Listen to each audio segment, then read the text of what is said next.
So fried corn, something that my mom used to make and I fell in love with as a little girl. I still do it. It's some work involved, but to me it's well worth it. I had about 50 ears of organic corn and I've done a lot of it. You see all of that corn milk, as we call it, but that has already, I've already shucked the corn and rinsed it well, and I'm just gonna cut the ears off the corn. There's really a trick or an art, if you will, to cutting the corn off the cob for fried corn, because you don't want to cut the whole kernel off. You kind of want to glaze over the top and do like half of it, and then because you want to go back and scrape the pulp of the kernel, the inside of the kernel, into the bowl, because that's what helps to make the milk of the corn, and that's what helps to thicken it as you fry it and give it that not really cream corn consistency, but that's the closest I can think of. So I just want to do a real quick demonstration of how I cut the corn off the cob. Hold it in your hand. I'm right-handed, so I'm holding it in my left hand. And as you can see, this is the width of the whole corn here. I'm just gonna go like half that distance and start cutting. And cut it all the way down. And like you can see, as you can, hopefully you can see, I'm not cutting the whole kernel. I'm basically glazing over the top, or glazing over the top of the kernel. And once I finish doing this, I go back like this with the sharp portion of my knife, and I scrape, and I scrape. You see what happens as I scrape?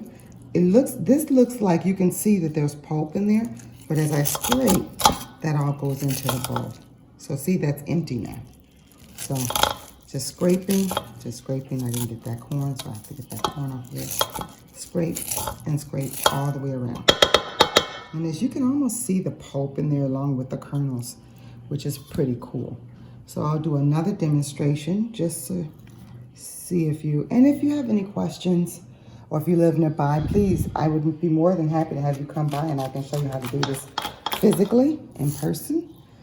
But again, just kind of cutting over the tops of the kernels.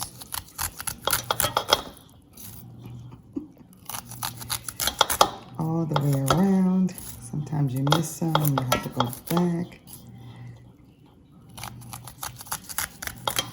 Like I said, it's a little bit of work, but some things are worth the work, you know what I'm saying? And then you go back, and then you just scrape this into the bowl as so. And that's it. And then I'll come back and I'll show you. Oh, I think I can have some corn pulp on my glasses. Anyway, I'll come back and show you what I use to season it. It's very simple. And then I'll freeze this. I'll bag it and I'll freeze it. I'll pull it out on Thanksgiving Day and I'll fry it up. Fried corn, seasoning. Lawry's seasoning salt. Get used to seeing this, y'all. I use this for almost everything. This is the best. And I want some money, Lawry's. And I'm just joking. And you prefer it to regular salt? Definitely. Onion powder. I prefer McCormick's, but this is okay, as long as it's granulated. Do not get the powdered stuff. Granulated. I got ahead of myself and I already put it in. I already seasoned it up and I just tasted it and it's perfect. So I'm not going to season it now, but just season and taste it. And if it tastes good to you, then it's perfect. But what does taste good mean? Like, if people don't know what tastes good mean, it's just enough seasoning. I don't know how to describe it. Enough season where it's not too salty, but just, more than... Just under salty. Yeah, just under salty. It has to be seasoned, just... Not bland? Please, not bland, please. Okay, that's all. What would you say, just estimations for the So it was about, for that, this is almost 50 ears of corn. So that was a lot of corn. And look in here, if you look in here, camera lady, see how much corn milk is in there? That's a lot of corn milk. So the seasoning, I'll probably put about 2 tablespoons, maybe even 3 tablespoons of the seasoned salt. Okay. And probably about that same amount, maybe even like 4 tablespoons of onion powder, because I like onion powder. That's just me. And then I put probably about a good tablespoon of black pepper in there. Because you can see the black pepper. Yes. And now I'm going to put, for this amount of corn, a half a cup or thereabouts of flour. So I'm just gonna do that, sprinkle that around, mix it in.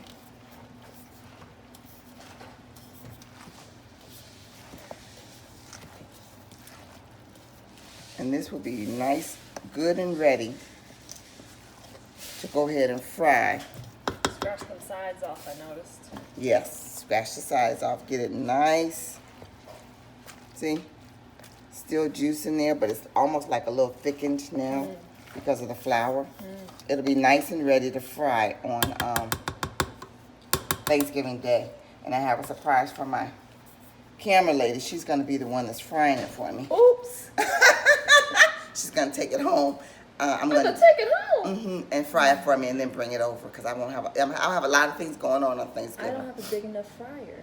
I'll give you my black cast iron skillet. Anyway, we have to work that out between me and the camera lady. Wow. But you all see now.